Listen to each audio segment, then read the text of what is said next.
आज जो हम टॉपिक यहाँ पर टच करने वाले हैं वो आज तक मैंने जितने भी सेशंस करे हैं उन सब में से सबसे इम्पॉर्टेंट टॉपिक है, वो है how to choose your career. कि जो पेरेंट्स हमसे एक्सपेक्ट करते हैं कुछ हद तक वो एक्सपेक्टेशंस भी पूरी हो जाए और जो हम करना चाहते हैं वो भी हम कर सकें और आगे फाइनेंशियली ग्रो करने की जो पॉसिबिलिटीज़ हैं वो इनफाइनाइट हो। इससे पहले कि मैं आप लोगों को बताऊं कि ये चीज़ कैसे होगी या हमको क्या करना है, इसके लिए मैं आप लोगों से जानना चाहूँगा आप लोग अपना करियर कैसे चूज़ करते हैं। सर हम करियर चूज करते हैं जो हमारे पेरेंट्स आपस में सोचते हैं, जो बनना चाहते हैं वो सोचते हैं कि इसमें हमारा चिल्ड्रन फाइनेंशियली सही सक्सेसफुल हो सकता है और हो सकता है वो हमारे दिमाग में पहले से बचपन से सेट कर देते हैं कि आपको ये बनना है और हम छोटे होते हैं तो हम सोचते हैं कि यही हमारे लिए अच्छा ऑप्शन होगा, इसमें सक्सेसफुल हो सकते हैं। फिर वो बच्चे वही करने लग जाते हैं और फिर ये 90% बच्चे इससे चुनते हैं। मोस्टली क्या होता है कि फ्रेंड सर्कल के दबाव में आकर लोग भेड़ चाल में आकर कर लेते हैं, फ्रेंड ये करना तो हम भी ये करते हैं। सर बेसिकली जो होता है वो पेरेंट्स हमारे बोलते हैं कि 2 साल पहले उसने वो करा था आज वो सक्सेस है। वो जो है तेरे बड़े भैया जो है वो आज यूएस में बैठे हैं, ये जॉब कर रहे हैं। तो बेसिकली ये कहते हैं कि तू भी ये कर ले, तू भी उसकी तरह स्टैंड हो जा। कोई इंटरेस्ट के बारे में बात नहीं करता कि हमारा इंटरेस्ट किसमें है किसमें नहीं है। तो सर वो पेरेंट्स जब हमसे पूछते हैं कि आप ये नहीं करना वो नहीं करना तो बताओ क्या करना है, तो सर कई बार ये भी होता है कि हमारे पास ही जवाब नहीं होता, हम क्या करें, हमें यही नहीं पता होता।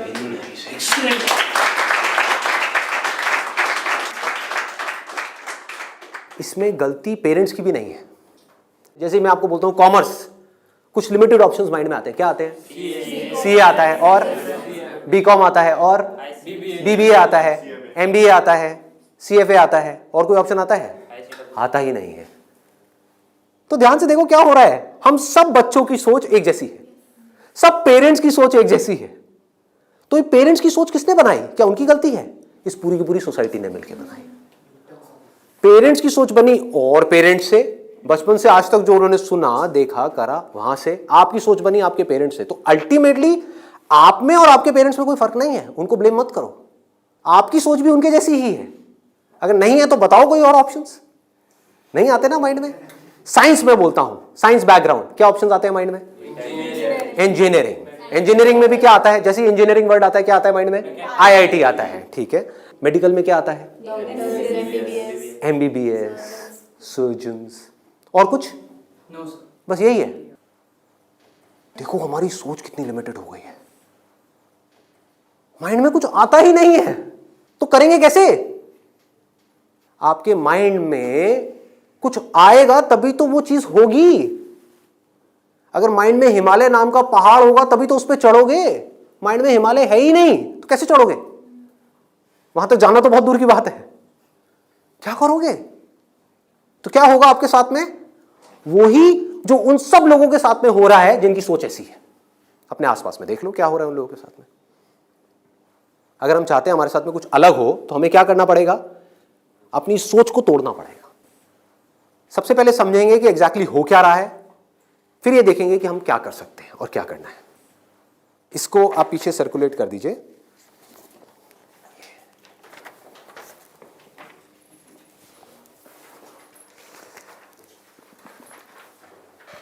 इसमें लिखा है how to choose a career. अच्छा, पढ़ाई में हमको आगे बढ़ने के लिए मान लो जैसे मैंने बोला साइंस बैकग्राउंड, तो माइंड में क्या आया? इंजीनियरिंग आया, इंजीनियरिंग से आईआईटी आया, आईआईटी से कोटा आया, या और ये जो तैयारी वाले इंस्टीट्यूट्स हैं वो आए, वहाँ पर जाओ, जा करके तैयारी करो, यही सब होता है। तो अब अगर आपको इस रास्ते पे सक्सेसफुल होना है कि मतलब आपको आईआईटी में पहुँचना है, आईआईएम्स में पहुँचना है, मेडिकल में टॉप कॉलेज में पहुँचना है, तो क्या चाहिए?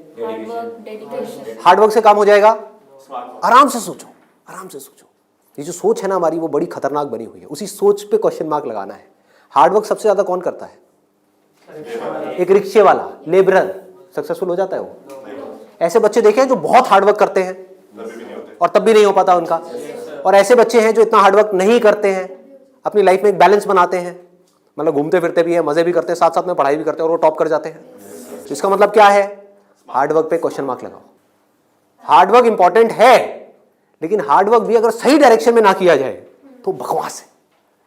समझ रहे हो? सक्सेस यहां है, आप वहां भाग रहे हो पूरी जान लगा करके पागलों की तरह, कभी सक्सेसफुल हो सकते हो? हार्डवर्क तो कर रहे हो, क्यों नहीं हो सकते? डायरेक्शन ही गलत है। सबसे पहले क्या चाहिए? एक सही डायरेक्शन चाहिए, सबसे पहले, मोस्ट इंपॉर्टेंट। मतलब कि जिस डायरेक्शन में हम भाग रहे हैं, पहले हमको उसको समझना है कि हम सही डायरेक्शन में भी भाग रहे हैं या इसलिए भाग रहे हैं क्योंकि सब भाग रहे हैं। या ये कहो, हो सकता है ये जो सब भाग रहे हैं उसमें से कुछ लोगों के लिए वो डायरेक्शन सही हो, हमारे लिए गलत हो। समझ पा रहे हो? पता कैसे चलेगा कि कैसे पता लगेगा? एक्सीलेंट। देखो क्या है, सिर्फ 2 पैरामीटर्स हैं जिसके ऊपर हमको दिमाग लगाना है। एक है कंपटीशन, एक है कंसंट्रेशन पावर। जहां पर भी कंपटीशन ज्यादा है, मतलब क्या है कि वहां पर लाखों बच्चे ट्राई कर रहे हैं, होना कितनों का है? 1%, 2%, 3%। रियलिटी है। मैं कुछ भी हाइपोथेटिकल बात नहीं करूंगा। क्या ये जो लाखों बच्चे ट्राई करते हैं, कोई भी ये सोच करके ट्राई करता है, लाखों रुपए जा करके कोचिंग इंस्टीट्यूट में स्पेंड करता है कि मेरा नहीं होगा? देखो कितना मजेदार है। मतलब लाखों को यह लग रहा है कि हमारा हो जाएगा। तो अब सबसे पहला यहां पर जो क्वेश्चन पूछना है, जो ना अभी पेरेंट्स पूछ रहे हैं ना बच्चे खुद पूछ रहे हैं, वो अपने आप से पूछना है। वो ये कि मेरी कंसंट्रेशन पावर्स कैसी है। सिंपल है ना? इसमें कोई कॉम्प्लिकेटेड है? कि अगर आपको इन कॉम्पिटिटिव एग्जाम्स में कॉम्पीट करना है, दिन में 10-10 घंटे पढ़ना है, 15-15 घंटे पढ़ना है, उससे भी काम नहीं होने वाला, क्योंकि बहुत लोग पढ़ते हैं फिर भी नहीं कर पाते। तो इसका मतलब क्या है? आपको अपने आप से सच बोलना होगा। अब ये बड़ा टेढ़ा काम है, क्योंकि दुनिया में हमारी आदत क्या पड़ी हुई है? झूठ बोलने की। हाँ, किसी से भी जाकर के पूछो, हाँ भाई तेरे में पोटेंशियल है, कर लेगा आईटी? हाँ मैं तो कर लूंगा, मैं तो कर लूंगा। फिर हुआ क्यों नहीं? हुआ क्यों नहीं? अरे वो लक साथ नहीं हो पाया, कोई वजह होगी, नहीं हो पाया। मतलब क्या था? डायरेक्शन ही गलत थी, स्टार्टिंग ही गलत हो गई। अब आप कैसे ये डिसाइड करोगे कि आपकी कंसंट्रेशन पावर स्ट्रांग है या नहीं है? माइंड की थोड़ा सा डेप्थ में जाते हैं। कैसे डिसाइड करोगे? जब भी आप किसी कॉम्पिटिटिव एग्जाम में कॉम्पीट कर रहे हो, तो आपको ये देखना होगा आपके कॉम्पिटिटर्स कौन है। फॉर एग्जाम्पल, आप एक रेस में भाग रहे हो, आपके साथ में कोई एथलीट है जिसने 10 साल प्रैक्टिस करी है रेस में भागने की। आप कभी नहीं भागे, धीरे धीरे जॉगिंग करी है, लेकिन रेस में कभी तेज नहीं भागे। जीत पाओगे उससे? करो हार्डवर्क। वो 10 साल से भाग रहा है और वो रुकने वाला नहीं है, उसके पास में पूरा का पूरा एक मोमेंटम है। वो अगले 2 साल तक भी ऐसे ही भागने वाला जैसे वो 10 साल से भागता आया है। आप अभी भागना शुरू कर रहे हो, तो पहले अपनी कंसंट्रेशन पावर्स को कंपेयर करना है किसी और के साथ। That is going to be a realistic solution. एक है थियोरेटिकल सोल्यूशन। थियोरेटिकल क्या है? माँ बाप कह रहे हैं बच्चों को भागो, बच्चे भी अंदर से कह रहे हैं भागो। यही हो रहा है, करेंगे करेंगे करेंगे करेंगे करेंगे, चार्ज अप हुए पड़े हैं पागलों की तरह। इनको ये नहीं समझ पा रहा कि मेरे अंदर वो स्ट्रेंथ है भी या नहीं है। बहुत बारीक बात है, अगर इसको हमको समझ आए तो। एक बॉक्सिंग रिंग में आप हो, ठीक है, तो सामने देखो कि जो बॉक्सर है वो है कौन जिससे आप लड़ने के लिए जा रहे हो। इसी को तो कंपटीशन बोलते हैं। तो अगर उस कंपटीशन को आपको जीतना है, और जीतना ही है, हारना किसको है? किसको अपने माँ बाप के पैसे डुबोने हैं? किसको अपनी लाइफ खराब करनी है? जीतना ही है। तो जीतने का क्या तरीका है? पहले अपने कॉम्पिटिटर्स की स्ट्रेंथ को समझ जाओ। समझ लो कि आप कॉम्पीट कर किसके साथ में रहे हो। वो कैसे समझोगे? रियलिस्टिकली अपने आप से पूछो, अपने स्कूल के बैकग्राउंड के बेस पे या जो भी आज तक आपने किया है उसके बेस पे। कुछ बच्चे होते हैं जिनको एक चैप्टर है, मान लो एक बुक में, उसको पूरा याद करने में या समझने में 1 घंटा लगता है। आपको कितनी देर लगती है? 5 घंटे, 6 घंटे, 10 घंटे या आधा घंटा? ये पूछो अपने आप से। Then you will be able to जज your strength in comparison to your competitors. ये जो 13 लाख बच्चे हैं, इसमें से 10% बच्चे ऐसे हैं जिनकी कॉन्सेंट्रेशन पावर्स एक्स्ट्रा ऑर्डिनरी है। उनसे अगर आप कॉम्पीट कर रहे हो तो एटलीस्ट आपकी कॉन्सेंट्रेशन पावर्स एक्स्ट्रा ऑर्डिनरी होनी ही चाहिए। और कॉन्सेंट्रेशन पावर एक दिन में एक्स्ट्रा ऑर्डिनरी नहीं होती है, ये प्रैक्टिस है। मतलब उन्होंने कई सालों तक इसकी प्रैक्टिस करी है, तब जाके उनकी कॉन्सेंट्रेशन पावर एक लेवल तक पहुंची है। तो आप अपने आप से ईमानदारी से सवाल पूछो तो सही कि आपकी कॉन्सेंट्रेशन पावर है कैसी। अगर एक्स्ट्रा ऑर्डिनरी है और आप ऐसे कंपटीशन में जा रहे हो जहां पे कंपटीशन बहुत हाई है, तो आपके सक्सेसफुल होने के क्या चांसेस हैं? क्या 100% है? पूछो अपने आप से, दिमाग को खोलो। दिमाग बंद हुआ पड़ा है लोगों का। आईआईटी में लोग कहाँ से आते हैं? सिर्फ दिल्ली से आते हैं, सिर्फ बॉम्बे से आते हैं? कहाँ से आते हैं? ऑल ओवर इंडिया से। मान लो 1 लाख बच्चे ऐसे हैं इंडिया में अलग अलग स्कूल्स में जो अपनी अपनी क्लास में टॉपर हैं। उनको क्या लग रहा है कि मेरी स्ट्रेंथ बहुत तगड़ी है। ये बात हो रही है टॉपर्स की। लेकिन जब वो जाएंगे कॉम्पीट करने तो और भी ऐसे टॉपर्स आए होंगे जो उनसे भी आगे होंगे। आप समझ गए? तो यहां पे आपने क्या किया? एक बहुत बड़ा काम कर दिया, अपने आप से सच बोल दिया और यही सच जा करके अपने घर वालों को बोल दिया। इससे क्या होगा?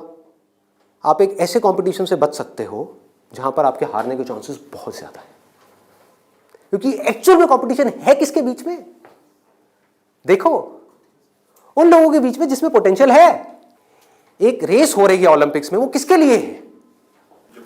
जिसने बहुत प्रैक्टिस करी है, जिसके अंदर पोटेंशियल है, स्टैमिना है, फोकस करने की पावर्स है, डिस्ट्रैक्शन से वो अपने माइंड को हटा सकता है, उसके लिए है ना। सबके लिए तो नहीं है। अगर सबको भगा दिया जाए उस रेस में तो क्या होगा? क्योंकि उसमें जीतने के बाद गोल्ड मेडल मिलता है, अखबार में फोटो आती है।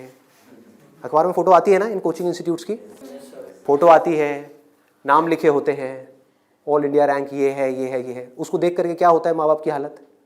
उनको उसकी फोटो नहीं दिख रही होती, अपने बच्चे की फोटो दिख रही होती है। यहाँ पे आने वाले इतने साल बाद मेरे बच्चे की फोटो होगी, मेरी बेटी की फोटो होगी, उसकी ये रैंक होगी। यहाँ से क्या हो रहा है? हम अननेसेसरी अपनी एक ख्याली दुनिया खड़ी कर रहे हैं। पेरेंट्स ने अपने दिमाग में एक ख्याल बना लिया। अब यहाँ तक प्रॉब्लम नहीं है, उन्होंने वही किया जो होना था, सबके साथ होता है। कौन नहीं चाहेगा? गड़बड़ कहाँ हुई? आप भी इस खेल को नहीं समझ पाए, आप समझ ही नहीं पाए हो क्या रहा है।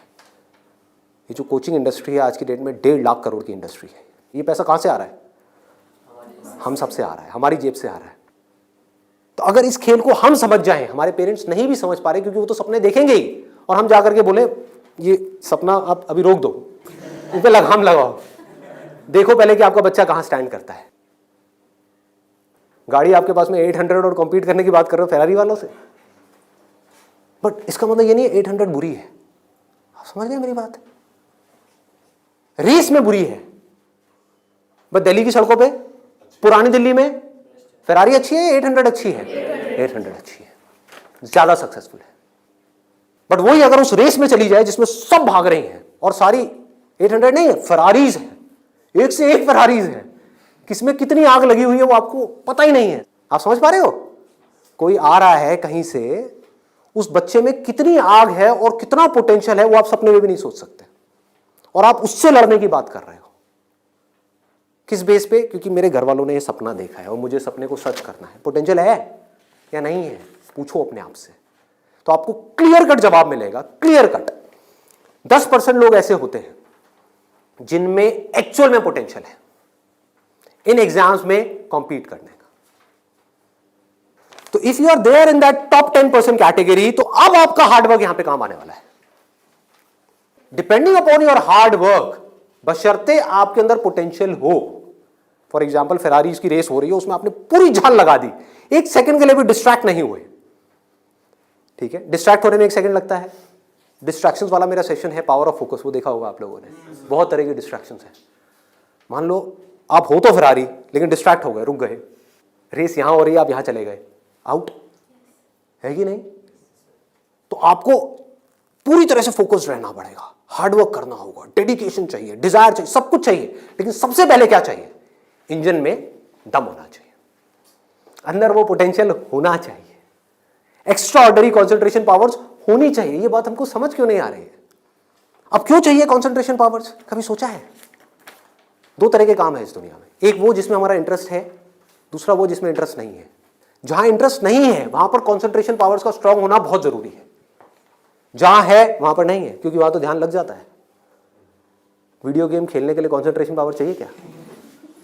क्यों? क्यों? इंटरेस्ट है तो वहां पर कॉन्सेंट्रेशन हो जाता है, खेलने में कॉन्सेंट्रेशन हो जाता है, और बहुत सारी चीजों में कॉन्सेंट्रेशन हो जाता है। पढ़ाई में हमें कॉन्सेंट्रेट करना पड़ता है, और चाहिए ही चाहिए, क्योंकि पढ़ाई में 99.99% लोगों का इंटरेस्ट नहीं होता। तो कैसे पढ़ाई में क्रैक कर पाएंगे? तब जब अपने ध्यान को ऐसी जगह पे रोकना आता हो जहां पे हमारा इंटरेस्ट नहीं है। और ऐसी स्ट्रेंथ कितने लोगों में होती है? सच सच बताना आज, मतलब ईमानदारी से, आप में से कितने हैं यहां पर जो आप क्लेम कर सकते हो कि मेरी जो कॉन्सेंट्रेशन पावर्स हैं वो एक्स्ट्रा ऑर्डिनरी है? ऑनेस्टली आपकी है, let's give a big hand for it. हम सब में से सिर्फ एक की, और ट्राई कौन करते हैं? सब करते हैं। मेजॉरिटी ऑफ पीपल, सब तो नहीं कह सकते, मेजॉरिटी ऑफ पीपल करते हैं। है ना खतरनाक खेल। और एक बहुत बड़ी चीज हुई है अभी यहां पर, आप में से सिर्फ एक ने अपना हाथ उठाया, बाकी ने नहीं उठाया। इसका मतलब आपने क्या किया? सच बोल दिया, एक्सेप्ट कर लिया। अगर अपने घर पे भी एक्सेप्ट कर लो तो क्या होगा? खेल शुरू होने से पहले ही खत्म हो जाएगा। अगर ये मेजॉरिटी ऑफ बच्चों को समझ आ जाए, इंडिया में लाखों बच्चे मेरी वीडियोस देखते हैं, उनको ये समझ आ जाए और वो अपने आप से सच बोल दें, अपना हाथ ऊपर ना करें, अपने घर पे जाकर के बोल दें मेरी कंसंट्रेशन पावर एक्स्ट्रा ऑर्डिनरी नहीं है। हाँ, मेरी क्लास में कुछ 4 बच्चे हैं, उनकी है, वो भी कॉम्पीट करने जा रहे हैं, उनको करने दो। मुझे नहीं लगता कि मैं जीत पाऊंगा इस खेल में। हाँ, कुछ और ऐसे खेल हैं जहां पर मैं फाड़ दूंगा। तो क्या होगा? अब क्या आपके पेरेंट्स भेजेंगे आपको? पहले ही बोल दो, आपने भेजना है भेज दो, लेकिन आपका पैसा डूबेगा। 5 लाख डुबोने हैं, डुबो दो। भेजना है भेज दो, मुझे पता है मेरा नहीं हो पाएगा। ये झूठ है, ये नेगेटिव थिंकिंग है, या ये रियलिस्टिक थिंकिंग है? समझो, realistic thinking, that is the biggest thing जो हमको समझना है। पॉजिटिव थिंकिंग का लोग मतलब क्या निकालते हैं कि मेरे पास में मारुति 800 है और मैं ये एक्सेप्ट ही ना करूं कि मेरे पास में मारुति 800 है, मैं अपना एक ख्याल बना लूं कि मेरे पास में फेरारी है और जाकर के कॉम्पीट करूं ऐसे लोगों के साथ में जिनके पास में एक्चुअल में फेरारी है। फर्क पता लग रहा है? और ऊपर से अपने आप को पॉजिटिवली अंदर से मोटिवेट करता रहा हूं। घर वाले भी मुझे रोज फोन करके, नहीं बेटा तू कर सकता है, कर सकता है, कर सकता। रियलिटी को देखो ही ना, अपनी स्ट्रेंथ को देखो ही ना, अपनी आंखें बंद कर लो, सच बोलो अपने आप से। जीत सकते हो तो लड़ो, नहीं जीत सकते तो कोई ऐसी जगह पे जाओ जहां पे आप जीत सकते हो, या बेटर स्टिल जहां पे कोई कंपटीशन ही ना हो। आगे बढ़ते हैं। दूसरा क्या है? ये तो हो गई पहली कैटेगरी, एक्स्ट्रा ऑर्डिनरी, जो यहां पर अभी कोई भी नहीं मिला, सिर्फ एक मिला है। दूसरा है ऑर्डिनरी। 90% लोग एक क्लास में, 90% स्टूडेंट्स इंडिया में वो इस सेगमेंट में आते हैं। अब मजे की बात क्या है, ये जो कोचिंग इंस्टीट्यूट्स हैं, इनकी दुकानें कैसे बच्चों से चल रही है? ऐसे बच्चों से। कुछ रोल मॉडल्स दिखा करके, देखो हमारे इंस्टीट्यूट से ये है, उन्होंने ये कर दिया, जनता को लेकर के आएंगे, जितनी ज्यादा भीड़ आ जाए उतना अच्छा। तो इस पूरी प्रॉब्लम को अगर सॉल्व करना है तो कौन करेगा? एक स्टूडेंट ही कर सकता है। आप चाहो तो स्टैंड ले सकते हो। स्टैंड मतलब क्या? सच बोल दो। ऑर्डिनरी लोग 90% ये कहां जा रहे हैं? हाईली कॉम्पिटिटिव फील्ड्स में जा रहे हैं। क्यों जा रहे हैं? क्योंकि सब जा रहे हैं, क्योंकि उन्हें लग रहा है कि मेरा हो जाएगा। मैं ये नहीं कह रहा कि अगर आप ऑर्डिनरी हो और एक हाई कॉम्पिटिशन वाली फील्ड में जा रहे हो तो आपका नहीं होगा। I am not saying that the possibility is 0%, I am saying possibility is 1%। Genuine है वो भी तब है अगर आप मेहनत करो तो। अगर वहां जाकर के मेहनत ही ना करो तब तो बिल्कुल नहीं होगा। अगर आप बहुत मेहनत करो तो 1%। क्योंकि मैं हिम्मत नहीं तोड़ूंगा ऐसे लोगों की। लाखों ऐसे स्टूडेंट्स हैं जो आज की डेट में ऐसा कर रहे हैं। बट ये वीडियो मैं सिर्फ अभी करंट सिचुएशन के लिए नहीं बना रहा, मैं आगे तक देख रहा हूँ। आने वाले 20 साल, 50 साल, 100 साल आगे तक देख करके चल रहा हूँ कि इंडिया की प्रॉब्लम्स का अगर हमको सोल्यूशन निकालना है, अनएम्प्लॉयमेंट का सोल्यूशन निकालना है, डिप्रेशन का सोल्यूशन निकालना है, तो वो सोल्यूशन क्या है? मेरी सोच वहां पर चल रही है। इसकी वजह से होगा क्या? अभी जो ऑलरेडी ऐसे ऑर्डिनरी स्टूडेंट्स हैं और वो ऐसी जगह पे चले गए हैं, तो उनकी हिम्मत टूट जाएगी इस वीडियो को देख करके। तो मैं उनको क्या कहूँगा? उम्मीद है, लगा दो जान। बस साथ में क्या कहूँगा उन पेरेंट्स को जो अब ऐसा गेम खेलने वाले हैं, उन स्टूडेंट्स को क्या कहूँगा? मोस्ट इंपॉर्टेंट जो मुझे देख रहे हैं, बड़ा सिंपल है कि अपने पेरेंट्स को जाकर के कहो मुझे नहीं लगता कि मेरे में पोटेंशियल है, मुझे नहीं लगता कि मैं कर पाऊंगा। हाँ, 1% चांस है। सच बोल दो, बोलो मैं ये नहीं कह सकता मैं कर ही नहीं सकता, 1% चांस, 99% चांस है मैं नहीं कर पाऊंगा। मैं जानता हूं अपने आप को, आप नहीं जानते, मैं जानता हूं। मुझे पता है अंदर से कि मैं क्या हूं, मुझे पता है अंदर से कि मेरे अंदर कितनी आग है, कितना पोटेंशियल है। मैं अपने दोस्तों के साथ में बैठ के पढ़ा हूं, मुझे पता है अंदर से कि मैं क्या हूं। तो आप क्या कहोगे? सच बोलोगे अपने घर वालों को जाके कि देखो अगर आप मुझे 2 साल तक की कोचिंग कराओगे, उसमें मान लो ₹1,00,000 साल की फीस हो गई, प्लस रहना खाना पीना what ever it is, total मान लो 2 साल में कितना खर्चा आया? 4-5 लाख रुपए। 5 लाख मान लेते हैं। तो आप बोलोगे अपने घर वालों को जाकर के अगर ये सब सुनने के बाद भी आप कहते हो कोई बात नहीं बेटा 1% चांस है तू कर ले, तो मैं आपको एक बेटर ऑप्शन देता हूं प्रैक्टिकल रियलिटी के बेस पे। यहां पे अगर आपके पेरेंट्स आपके ऊपर दाव लगाते हैं, जीतने के चांसेस क्या है पेरेंट्स के? 1:100। इससे बेटर ऑप्शन क्या है? गोवा जाओ। Seriously, I am serious about it, मजाक नहीं कर रहा। गोवा जाओ, वहां पे कैसीनोज हैं। वहां पे अगर आप 5 लाख रुपए लगाते हो, एक रूले करके गेम है, पता है आप लोगों को? सारे जुआरी हैं क्या यहाँ पे? रूले गेम है जिसमें एक बॉल घुमाते हैं, 36 नंबर होते हैं और एक 0 होता है। वहां पे अगर आप 1 नंबर पे पैसा लगाते हो और वो नंबर आ जाता है तो 1 रुपए आपका बन जाता है 36 रुपए। जीतने की प्रोबेबिलिटी क्या है? 1:37। यहां पर क्या है? 1:100। वहां पर क्या है? 1:37, मतलब इससे डबल से भी ज्यादा है। तो अपने पेरेंट्स को सजेशन दो कि जुआ खेलना ही है तो ये बेटर ऑप्शन है, खेलते हैं ना। मेरी जिंदगी क्यों दांव पे लगा रहे हो? मुझे तो बचने दो। अरे खेलना है तो मिलके खेलते हैं। जाओ अपने पेरेंट्स के साथ में, उनको गोवा लेकर के जाओ, अपनी पार्टी करना, और एक दिन जाना ले आकर के 5 लाख रुपए एक टेबल पे रख देना। अगर वो नंबर आ गया तो कोई भी नंबर चूज कर लो। आपके पेरेंट्स चाहते हैं आप नंबर 1 पे आओ, ऑल ओवर इंडिया में आपकी नंबर 1 रैंक आए, तो 1 नंबर पे पैसा लगाओ जुए में। वहां भी 1 नंबर पे पैसा लगा रहे हैं, यहां भी 1 नंबर पे पैसा लगाओ। अगर वो 1 नंबर आ गया तो कितना मिलेगा 5 लाख का? 1,80,00,000। 1,80,00,000 उसको उठा करके बैंक में एफडी कराओ। कितना इंटरेस्ट आएगा? 12%। तो अब टाइम गया। आप मान लो टैक्स वैक्स काट के 7-8% भी आ गया आपके हाथ में, महीने का ₹1,00,000, साल का 12 लाख रुपए। सोचो क्या ये प्रैक्टिकल है या नहीं है? जो बात मैंने बोली है थियोरेटिकल है, प्रैक्टिकल है। वहां भी जुआ है, यहां भी जुआ है। आप भी बोल रहे हो हाँ शायद मेरा हो जाएगा, पेरेंट्स भी कह रहे हैं हाँ शायद इसका हो जाएगा। प्रोबेबिलिटी हमारे सामने है, आपके होने की जो प्रोबेबिलिटी है वो हमारे सामने है। हाँ अगर आप एक्स्ट्राऑर्डिनरी में हो तो बात अलग है, मैं उसकी बात नहीं कर रहा। वहां पर आ गई 10% से 100%, तो वहां पर जुए का कोई कंपैरिजन नहीं है, ठीक है ना। बट अगर आप ऑर्डिनरी में हो और वहां पर जाकर के आप कॉम्पीट कर रहे हो, इससे बेटर ऑप्शन है जुआ। अगर घर वाले कहेंगे पैसा डूब गया तो जुए में, तो बोलो वो तो यहां भी डूब रहा है। हाँ? यहां भी तो डूब रहा है। फर्क क्या है? इसको बोलते हैं एक रियलिटी के बेस पर समझ करके सोच करके लिया हुआ डिसीजन। तो अब तीसरा ऑप्शन क्या है हमारे पास में? कोई ऐसा करियर चूज करो, देखो कितना मजेदार है, जहां पे आपको कंसंट्रेशन पावर की जरूरत ही ना हो, not required. If you love singing, concentration power चाहिए क्या? नहीं चाहिए, हो जाएगा। किसी खेलने में इंटरेस्ट है तो वहां पे कंसंट्रेशन पावर बहुत स्ट्रांग चाहिए क्या? हो जाएगा, घंटों तक हो जाएगा। एक है कंसंट्रेट करना पड़ता है, एक है कंसंट्रेशन हो जाता है। दोनों में बहुत फर्क है। इंटरेस्टिंग है तो कंसंट्रेशन हो जाता है, इंटरेस्टिंग नहीं है, बोरिंग है तो कंसंट्रेट करना पड़ता है, फिर चाहे वो पढ़ाई हो चाहे जॉब हो। ये छोटी सी सोच चाहिए, समझ चाहिए। अब यहां पे क्या चलेगा? इन फील्ड्स में कंपटीशन क्या है? आर्ट हो गया, स्पोर्ट्स हो गया, कोई भी क्रिएटिव फील्ड हो गई, वहां पर कंपटीशन क्या है? बहुत ज्यादा है उन लोगों के लिए जो मीडियोकर है।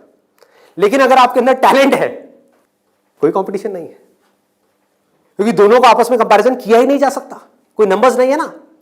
ध्यान से समझो, जैसे आप किसी एग्जाम में जाते हो तो एक कंपेयर किया जा सकता है आपको किसी से, क्योंकि आपके आए 90%, किसी और के आए 99%, तो कंपैरिजन है। टैलेंट में क्या है? आपके अंदर एक तरह का टैलेंट है, किसी और के अंदर और कोई तरह का टैलेंट है। आप जो कर सकते हो वो नहीं कर सकता, वो जो कर सकता है वो नहीं कर सकता। एक सिंगर है उसकी अलग तरह की आवाज है, कोई और सिंगर है उसकी अलग तरह की आवाज है। अब यहां पे भी एक छोटा सा प्रॉब्लम है। प्रॉब्लम क्या है यहां पर? प्रैक्टिकली आप लोग बताओ कि प्रॉब्लम क्या है यहां पर इस तरह का कुछ करने में? स्कोप क्या होगा क्या नहीं होगा? देखो अगर टैलेंट हो तो स्कोप होगा या नहीं होगा? होगा। बट ऑब्वियस, टैलेंट कैसे डेवलप होता है? प्रैक्टिस। और ये भी तभी काम आएगा जब इंटरेस्ट होगा। समझ गए ना?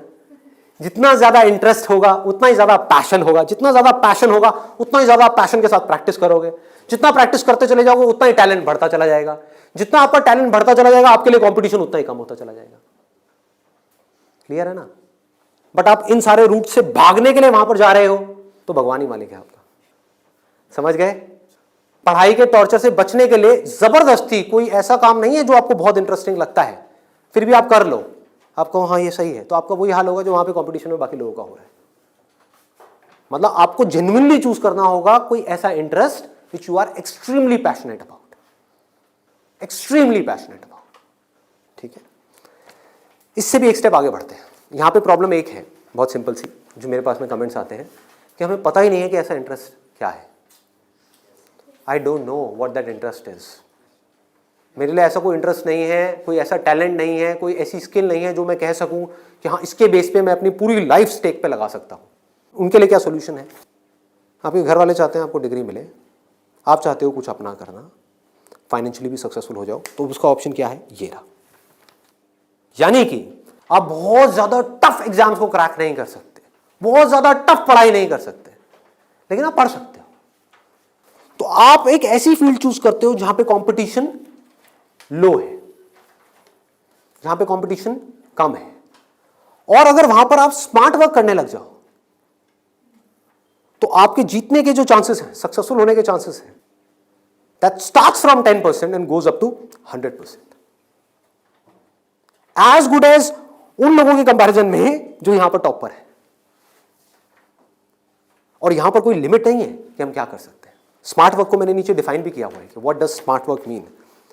It means developing your understanding, that is smart work. जो काम आप कर रहे हो उसकी समझ अगर आपको है कि आप क्या कर रहे हो, क्यों कर रहे हो, कैसे कर रहे हो, तो आप स्मार्ट वर्क कर रहे हो। समझ नहीं है बस कर रहे हो तो आप हार्ड वर्क कर रहे हो। अब इसमें मैं आपको एक प्रैक्टिकल एग्जांपल देने वाला हूं। एक सिंपल सा करियर मैं आपको बता रहा हूं, फिजियोथेरेपी। सुना इसके बारे में सबने? अभी कुछ दिन पहले मेरी नेक में थोड़ा सा पेन हुआ, मैंने गूगल पे जाकर के सर्च किया physiotherapy services at home in my area. Locality मैं नहीं बताऊंगा नहीं तो लोग मेरे घर आ जाएंगे। तो मैंने सर्च किया, वहाँ पर ऊपर कुछ लिस्टिंग्स आई, कुछ वेबसाइट्स आई, उसमें एक डॉक्टर का नाम मुझे मिला, उनकी मैं वेबसाइट पे गया, वहाँ जा करके उन डॉक्टर के बारे में मैंने 2-3 मिनट पढ़ा, समझा, मुझे अच्छा लगा पढ़ करके, समझ करके। उनको फ़ोन किया, वो मेरे घर पे आए, उन्होंने मुझे 7 दिन तक फिजियोथेरेपी ट्रीटमेंट दिया। वो एक ट्रीटमेंट का लेते हैं 500 से 700 रुपये, कई बार 1000 रुपये भी लेते हैं, depending upon the complications and time involved. मेरे से उन्होंने लिए 500 रुपये। मैंने उनसे पूछा कि आप दिन में ऑन एन एवरेज कितने ट्रीटमेंट्स करते हो? उन्होंने कहा एक दिन का ऑन एन एवरेज मैं 8 से 10 ट्रीटमेंट्स करता हूँ। मैंने कैलकुलेशन करी, दिमाग चलाया, 8 से 10 का मतलब क्या हुआ? 4 से 5,000 रुपये एक दिन का, एक महीने का नहीं, एक दिन का। कितना हो गया एक महीने का? लाख से 1.25 लाख रुपए।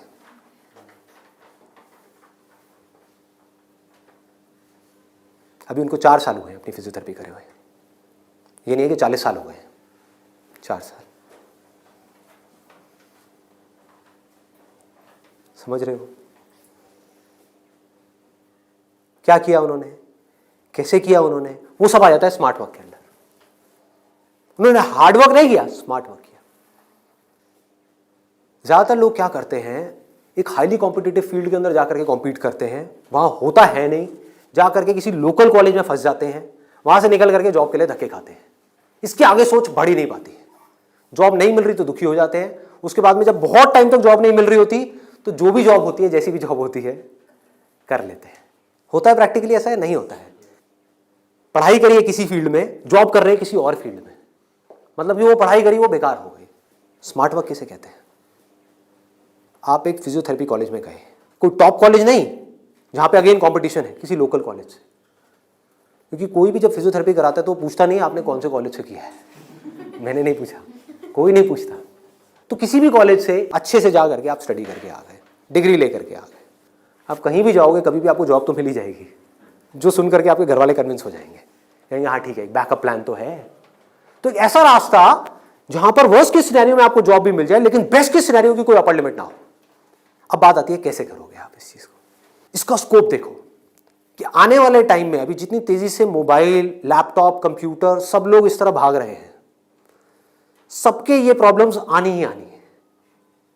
बैक में प्रॉब्लम आनी ही आनी है, नेक में प्रॉब्लम आनी ही आनी है, और पता नहीं कितनों को कितनी आनी आ भी रही है। आपके घर में भी जो आपके पेरेंट्स हैं उनको सबको कहीं ना कहीं दर्द होगा। तो आपने पहले तो ये समझा कि हाँ, इसका स्कोप कभी कम नहीं होने वाला, बढ़ने ही वाला है। ठीक है, इसमें कंपटीशन भी बढ़ेगा जब स्कोप ज्यादा है तो, लेकिन किन लोगों के लिए बढ़ेगा? जो हार्ड वर्क कर रहे हैं, लेकिन जो स्मार्ट वर्क को समझ पा रहे हैं वो कुछ भी कर सकते हैं। तो आप क्या कर सकते हो? आपने कहा कि सिर्फ इससे काम नहीं चलने वाला, वो मुझे समझ आ रहा है। जैसे मैंने फिजियोथेरेपी का किया, सिर्फ इससे काम नहीं चलने वाला, तो इसके साथ में कुछ और चीजें भी हैं जो मुझे सीखनी पड़ेंगी। क्या सीखना पड़ेगा? जिसका हो सकता है इससे डायरेक्ट कोई कनेक्शन ना हो। 1 महीने का छोटा सा कहीं से वेबसाइट डेवलपमेंट का कोर्स कर लिया, और ऑनलाइन मार्केटिंग का, कि ऑनलाइन मार्केटिंग कैसे करते हैं।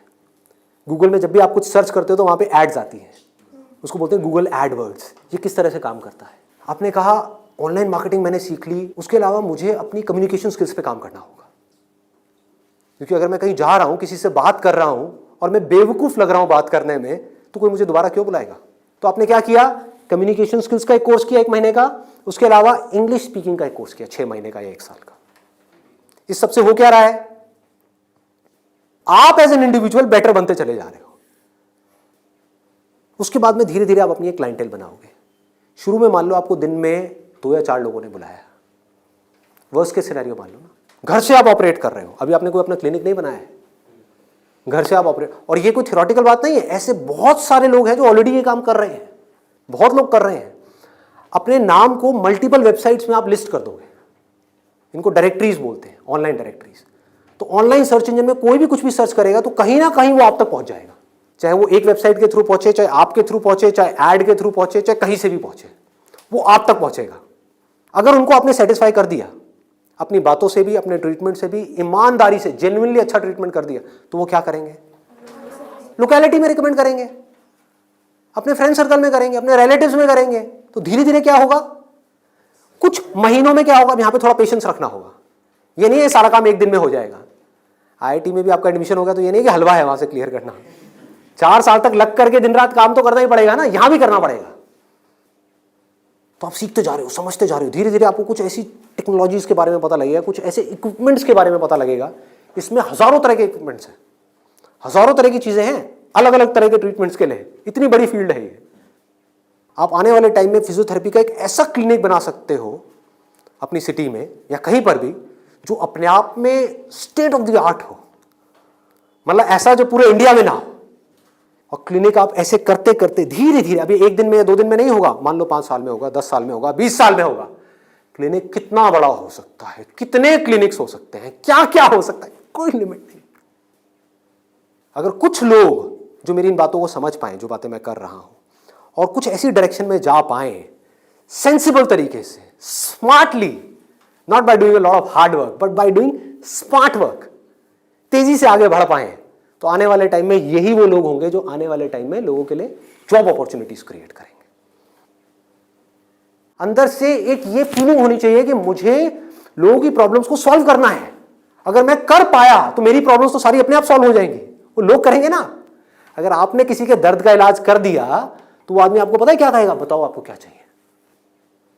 वो लोग आपके पीछे आएंगे। आपने उनको बोल दिया ना, नहीं मैं आज आपका ट्रीटमेंट नहीं कर रहा, नहीं नहीं डॉक्टर साहब आप बताओ कब। मतलब कि अपने आप को अंदर से स्ट्रांग बना लो तो दुनिया भागती हुई आपके पास आएगी। ये एक रास्ता है। एक है अंदर से तो स्ट्रांग बनो मत और दुनिया के पीछे भागते रहो।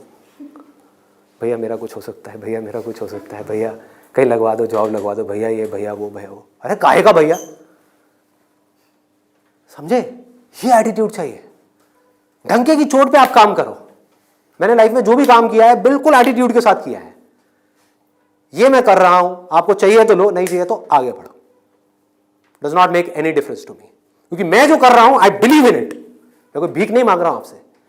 और बहुत सारे लोग होते थे जिनको मैं मना कर देता था, जो मैं नहीं कर रहा तुम्हारा शूट, और वो जा करके 4 लोगों को पकड़ के ले आते थे, ये बंदा जेन्युइन है, इसमें दम है ना बोलने का। वो दम कहां से आता है? सोच से आता है। सोच को खोलो, बंद करके इसमें मत रहो, फाड़ दो। और फिर भी रहना है तो आपकी चॉइस है।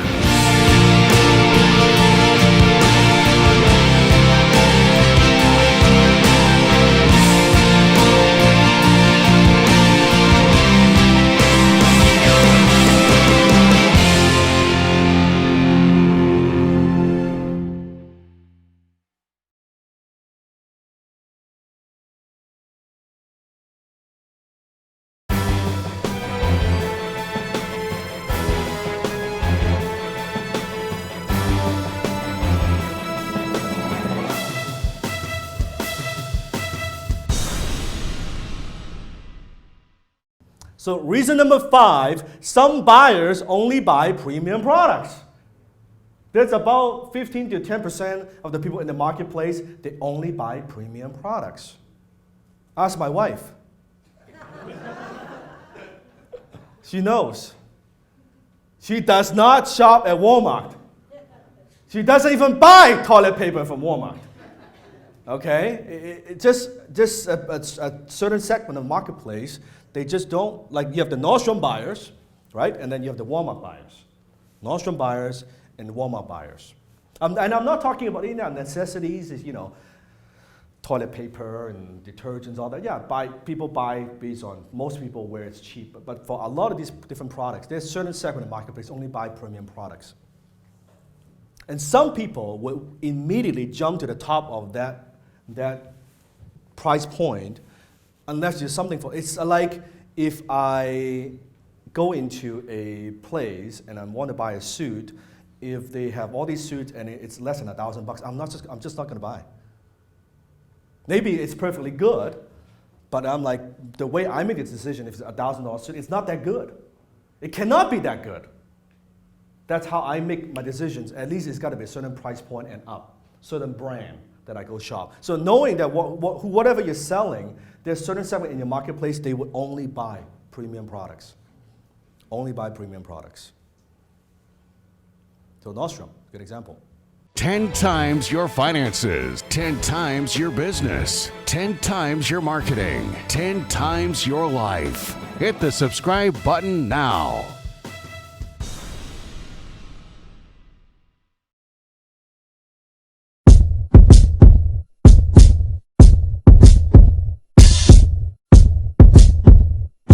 So what we do at SMART, we run various training, consulting, counseling programs, coaching programs, which helps them to build their knowledge, upgrade their attitudes, change their habits, and help them to develop new strategies to grow their business and thereby creating success stories. The customer first buys you, then he buys the company, and then he buys the product. जिन्होंने अपने ऊपर काम नहीं किया वो क्या करते हैं, प्रोडक्ट को आगे रखते हैं, कंपनी को उसके पीछे रखते हैं, और तीसरा ये छुप के खड़ा हो जाता है हरामी साला, और कस्टमर उसका भी बाप, वो क्या बोलता है, तू इधर पीछे, इधर ये बाजू आगे, कंपनी को पीछे रख, प्रोडक्ट को पीछे रख। तू कितना भी कोशिश कर पीछे छुपने का, कस्टमर तेरे को आगे लेके आएगा, खड़ा करेगा, तेरा बलात्कार करेगा अगर उसको करना है। अगर तू खड़ा होके सह लिया तो तेरा कंपनी और तेरा प्रोडक्ट का भी कार्यक्रम चल गया। And for the last 25 long years I have worked on my self and my capabilities as a salesperson, and that is why the success came to me. According to me, you have to work less to make more money. आज पूरी दुनिया में सबसे ज्यादा आदमी लोग का time धंधा ना लाने में जा रहा है, धंधा लाने में नहीं जा रहा है। Time and effort is not equal to money, result is equal to money. जिसका रिजल्ट गेटिंग एबिलिटी हाई है वो हार्ड वर्क करेगा ना बापू, वो मर्सिडीज में घूमेगा। बहुत सारे सेल्स में, सर मैंने 5 जन को जाके मिल के आया, मेरे कंपनी में तो कोई आके ऐसा मेरे को बोलता ही नहीं है, क्योंकि उसकी अगर मौत आई है तो वो ये सब डायलॉग मारेगा कि मैं 5 आदमी को मिला, मैं 10, मैं बोला धंधा कितना लाया। और जितने भी बॉस लोग हैं उनको धंधे से ही मतलब है। कोई भी बॉस ने कभी ये नहीं बोला कि मेरे को धंधा नहीं चाहिए। Everybody is interested in, if you see your sales manager, if you see your general manager, everybody is asking you about results. Everybody is asking about results. So why don't you just produce it? There are 2 types of sales people. One is activity oriented, the other is productivity oriented. For 25 long years, I dedicated my life towards productivity, not activity. बिना suspecting का जाएगा, tiger ने देखा शेर है, hello भागो, तो एक के पीछे भागा, फिर बोलता है ये बहुत स्पीड में भागता है, दूसरे के पीछे भागा, फिर बोलता है ये हरामी है, तीसरे के पीछे भागा, और एकदम साला फिर थक के आके बैठ गया, बोले साले आजकल हिरन लोग बहुत हरामी हो गए, टाइगर के लिए कोई रिस्पेक्ट ही नहीं है। कम से कम उनको इतना तो होना चाहिए कि मैं टाइगर हूं तो स्लो भागना चाहिए।